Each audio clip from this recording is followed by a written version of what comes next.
Halo, Assalamualaikum warahmatullahi wabarakatuh. Perkenalkan, saya Firdausil Jannah dengan NIM 20070260490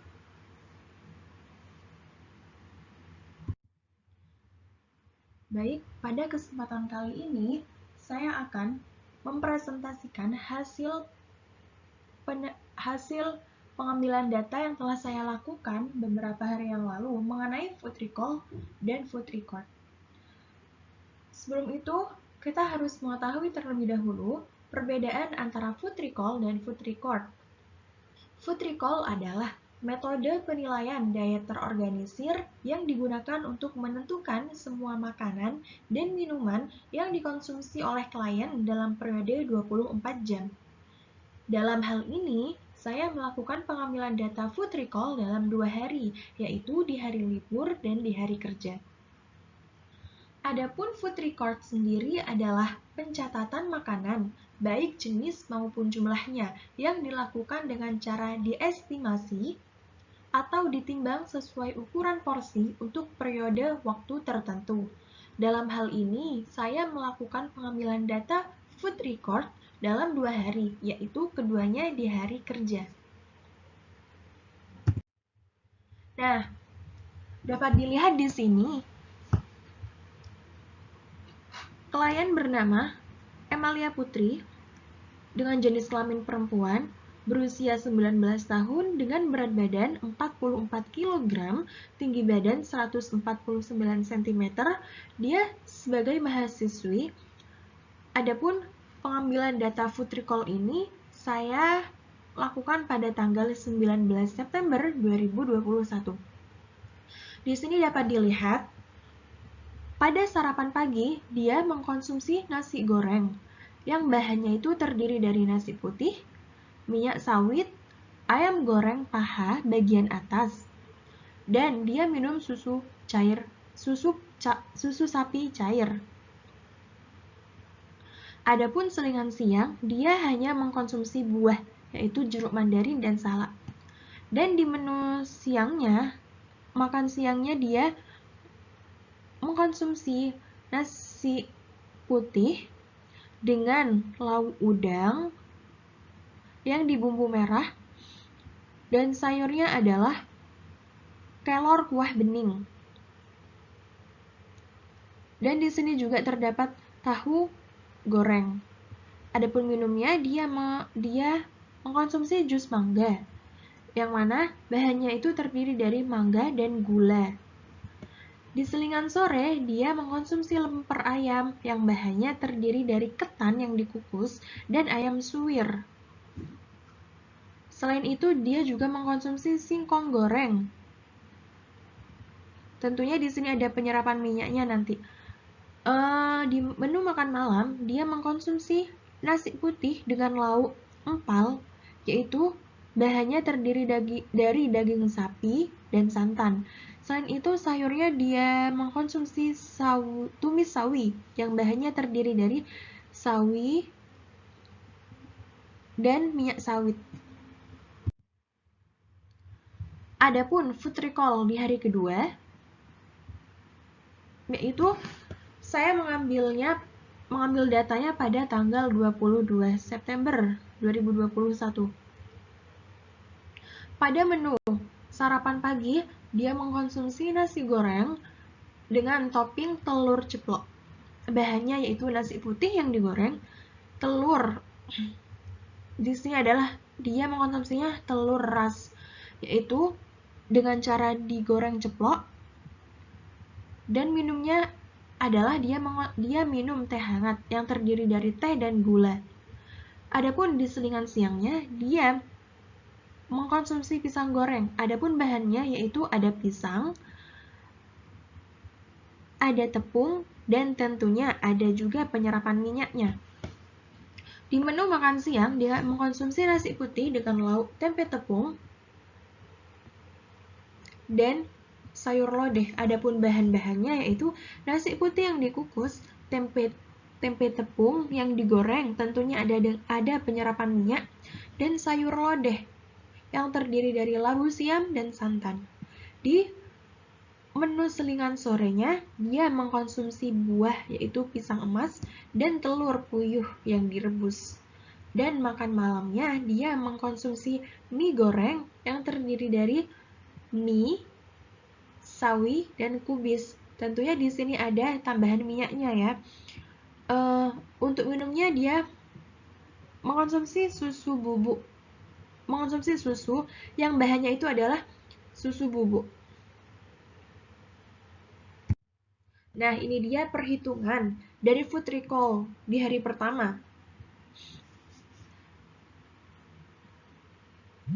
Di sini ada nasi putih dengan URT 1 piring, berat kotornya itu di sini sudah langsung berat bersih ya karena langsung menggunakan nasi, yaitu 300 gram. Nah, karena dia mengkonsumsi nasi goreng, pastinya ada tambahan minyak sawit, yaitu 1 sendok makan. Lalu, toppingnya ada ayam paha atas 1 potong dengan berat kotornya 40 gram, persentase BDD-nya itu 58%. Dan setelah dihitung menjadi berat bersihnya, yaitu dapat diketahui berat bersihnya 23,2 gram. Tentunya ayam di sini juga ada penyerapan minyaknya, yaitu 10%. Lalu dia minum susu sapi cair 1 gelas. Dan di sini berat bersihnya 225. Pada selingan siang, dia mengkonsumsi jeruk mandarin dan salak. Dari berat kotor dari jeruk mandarin itu 200 gram. Setelah dihitung untuk mengetahui berat bersihnya diketahui 144 gram. Adapun salaknya berat kotornya 70 gram dengan persentase BDD 59%. Ketika dihitung berat bersihnya yaitu diketahui 41,3 gram. Adapun di menu makan siang, dia mengkonsumsi nasi plus udang plus tahu dan sayur bening. Nasi putihnya di sini sama seperti menu pagi, yaitu 1 piring dengan berat bersih langsung 300 gram. Udang 5 potong dengan berat kotornya 150 gram dan berat bersihnya 102 gram. Dan tahu goreng 2 potong, karena di TKPI sudah terdapat tahu goreng, maka di sini tidak usah menggunakan penyerapan minyak, yaitu dengan berat bersihnya langsung 80 gram. Dan dia mengkonsumsi jus mangga. Maaf, sebelum itu masih ada sayur kelor. Dia mengkonsumsi sayur kelor 1 gelas dengan berat kotornya 50 gram dan berat bersihnya 32,5 gram. Untuk jus mangganya, yaitu ada buah mangga setengah buah dengan berat kotornya 125 gram, persentase BDD 65%. Setelah dilakukan perhitungan, maka diketahui berat bersihnya itu 81,25 gram. Dan gula 1 sendok makan dengan berat 10 gram. Adapun di selingan sore, dia mengkonsumsi lemper ayam yang bahannya terdiri dari ketan dan ayam suwir. Selain itu, dia juga mengkonsumsi singkong goreng yang bahannya terdiri dari singkong 2 biji dengan berat kotornya 80 gram, persentase BDD-nya 85% dan berat bersihnya 68 gram. Dan tentunya karena singkong di sini digoreng, pasti ada penyerapan minyaknya. Penyerapan minyaknya sendiri yaitu 2%.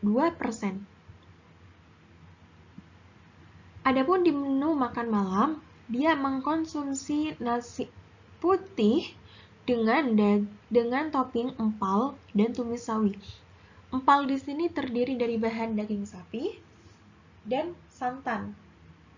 Adapun tumis sawinya itu terdiri dari sawi dan minyak sawit. Nah, pada food recall Di hari pertama dapat diketahui total kandungan gizinya untuk energi yaitu 2917,857 kilokalori dan proteinnya sebesar 98,7298 gram. Untuk lemaknya sebesar 71,72 gram dan karbohidratnya 455,245 gram. Ini adalah perhitungan food recall di hari kedua. Pada menu sarapan pagi, dia mengkonsumsi nasi goreng plus telur ceplok. Adapun bahannya yaitu nasi putih yang terdiri dari 100 piring. Karena di sini menggunakan nasi putih, dia sudah 100 gram BDD. Jadi berat bersihnya juga sama yaitu 300 gram. Karena dia nasinya itu digoreng, tentu ada tambahan minyaknya, yaitu 1 sendok makan minyak sawit. Selain itu, dia menggunakan topping telur ceplok, yaitu bahannya adalah telur ras 1 buah dengan berat kotornya 60 gram. Diketahui persentase BDD dari telur ras itu 89%, jadi jika kita hitung untuk mengetahui berat bersihnya, itu diketahui berat bersih 53,4 gram. Karena di sini telurnya itu digoreng, tentu ada penyerapan minyaknya yaitu sebanyak 6%.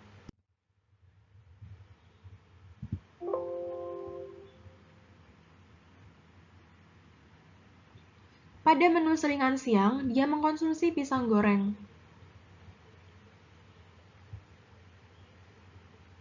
Maaf, sebelum itu dia juga mengkonsumsi teh hangat. Dalam teh hangat itu pasti terkandung gula. Gulanya dia menggunakan 1 sendok makan dengan beratnya 10 gram. Adapun di menu selingan siang, dia mengkonsumsi pisang goreng yang bahannya terdiri dari pisang 1 buah, lalu ada tepung,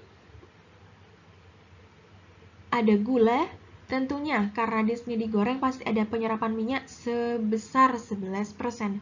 Di menu makan siang, dia mengkonsumsi nasi putih dengan lauk tempe tepung dan sayur lodeh. Nasi putihnya dia 1 piring dengan beratnya 300 gram. Adapun tempenya sendiri 2 potong. Dan tepungnya 3 sendok makan. Karena tempenya tersebut digoreng pasti ada penyerapan minyak yaitu 11%. Selain itu, dia mengkonsumsi sayur yaitu sayur lodeh yang bahannya terdiri dari labu siam dan santan.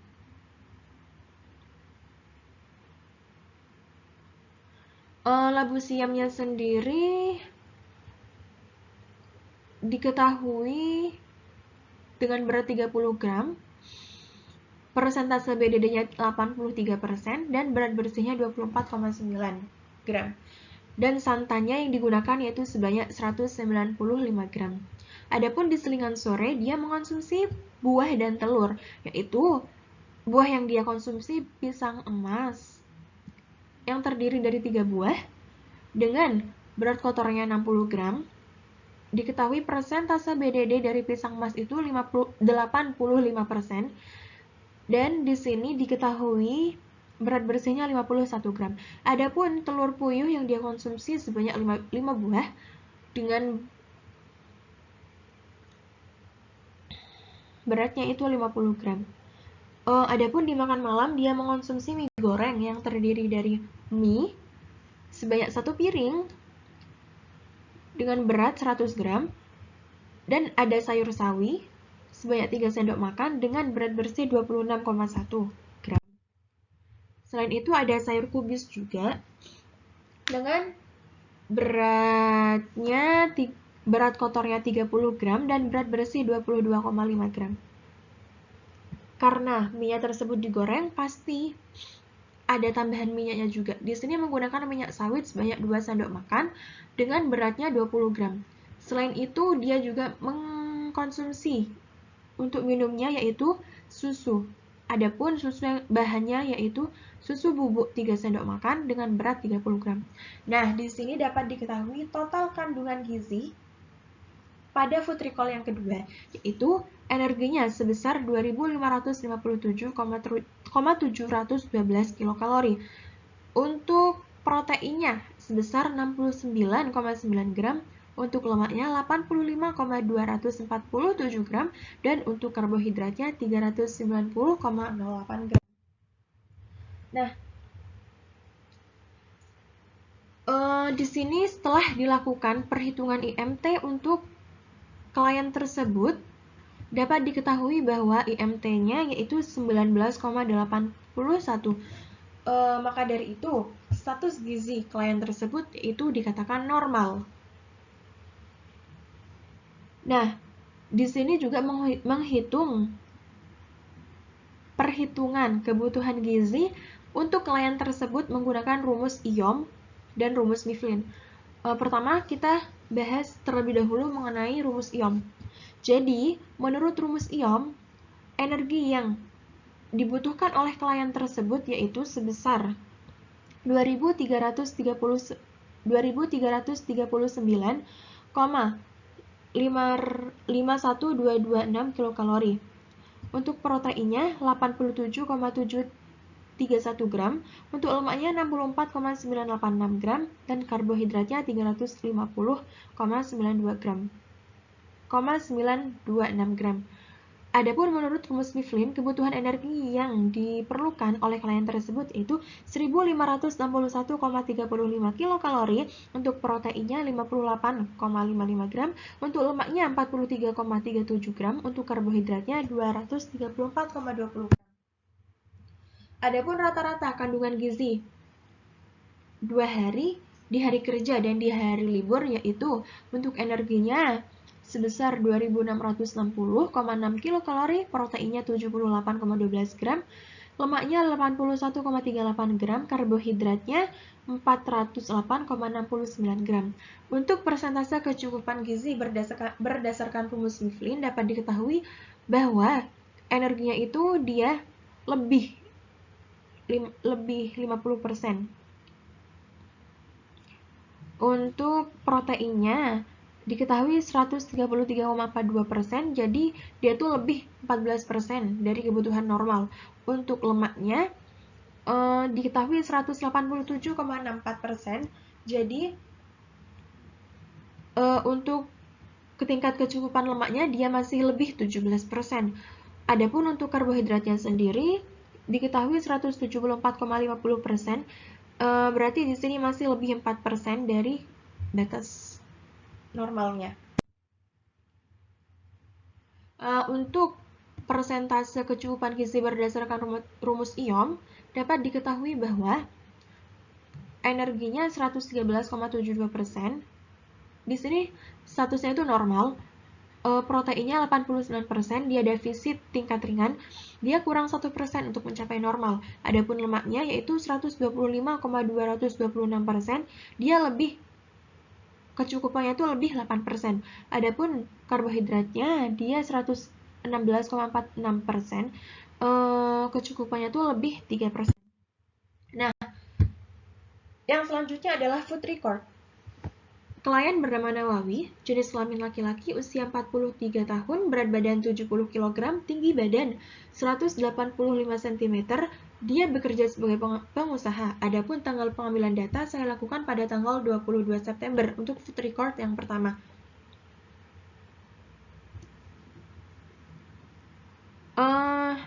Untuk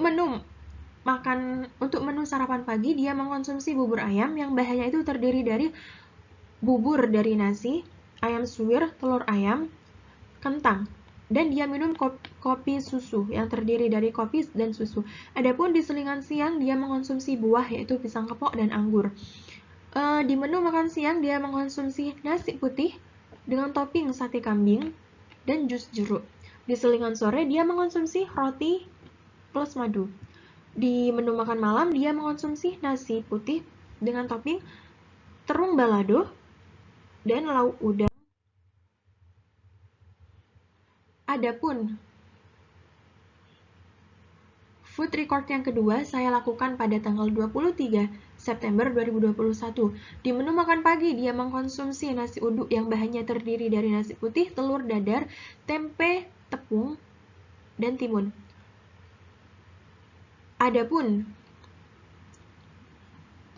pada selingan siang, dia mengkonsumsi jus alpukat yang bahannya terdiri dari alpukat, kental manis, dan gula.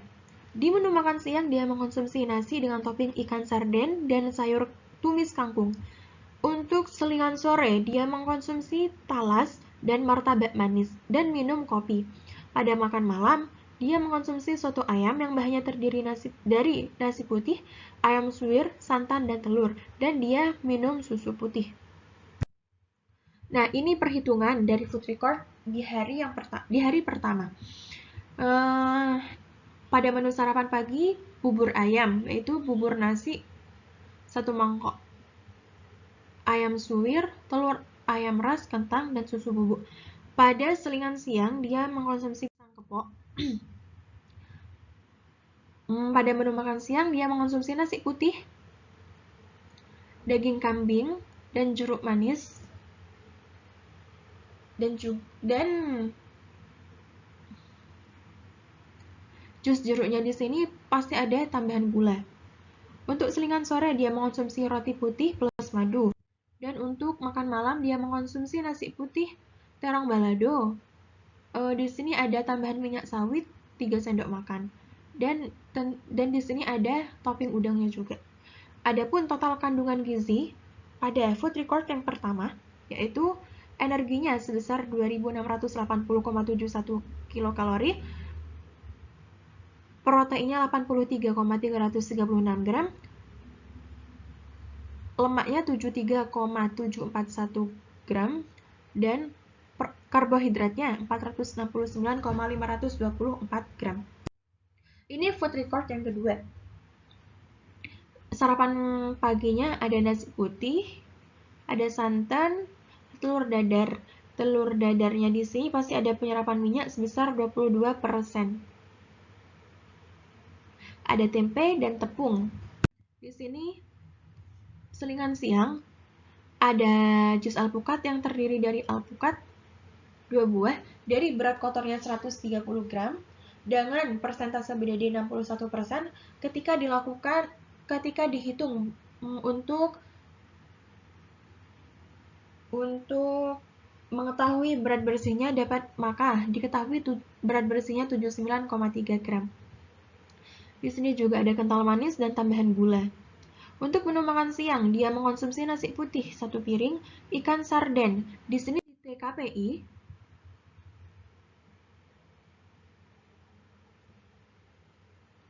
diketahui sardennya tersebut sudah dalam bentuk 100% BDD. Untuk selingan sore, dia mengkonsumsi talas dan martabak manis.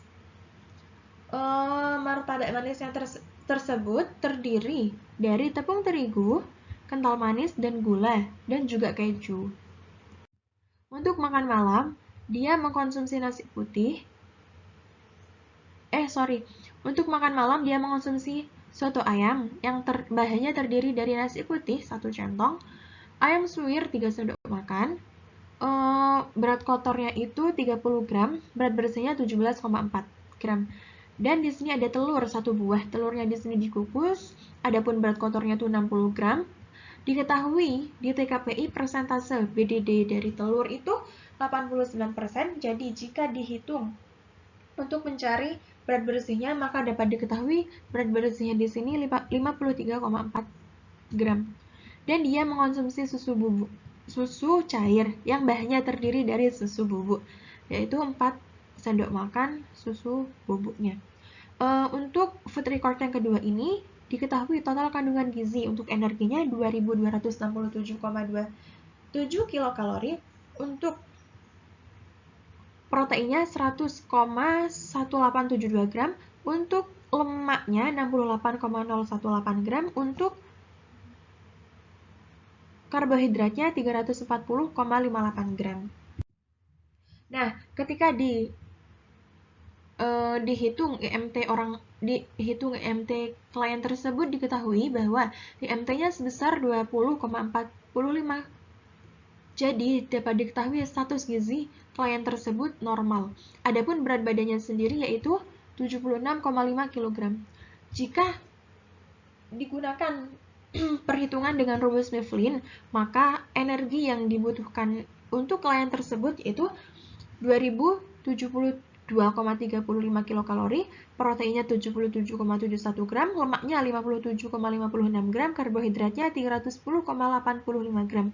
Adapun untuk rumus IOM, kebutuhan energi untuk klien tersebut yaitu 2812,13 kilokalori, proteinnya 105,45 gram, lemaknya 78,11 gram, karbohidratnya 421,81 gram. Nah, ini total kandungan gizi 2 hari untuk klien tersebut yang telah dikonsumsi oleh klien tersebut. Adapun rata-ratanya ini dapat dilihat ya. Untuk persentasenya berdasarkan rumus Mifflin, untuk energi sendiri dia 119,38%, berarti dia normal. Untuk proteinnya 118%, jadi diketahui normal juga. Untuk lemaknya 123,14%, jadi normal. Untuk karbohidratnya 130,3%, jadi diketahui normal. Berdasarkan rumus IOM, untuk energinya diketahui 87,97%, jadi di sini tuh defisit tingkat ringan. Untuk proteinnya 87%, diketahui juga defisit tingkat ringan, yaitu kurang 3% untuk mencapai batasan normal. Untuk lemaknya 90,74%, jadi di sini masih kurang 17% untuk mencapai status normal. Untuk karbohidratnya sendiri 96%, di sini masih kurang 12% untuk mencapai kebutuhan normal. Ini dokumentasi dari Food Recall yang telah saya lakukan, dan ini dokumentasi untuk Food Record. Maaf ya, di sini tipe. Ini Food Record. Baik, cukup sekian presentasi yang dapat saya sampaikan. Kurang lebihnya mohon maaf. Wassalamualaikum warahmatullahi wabarakatuh.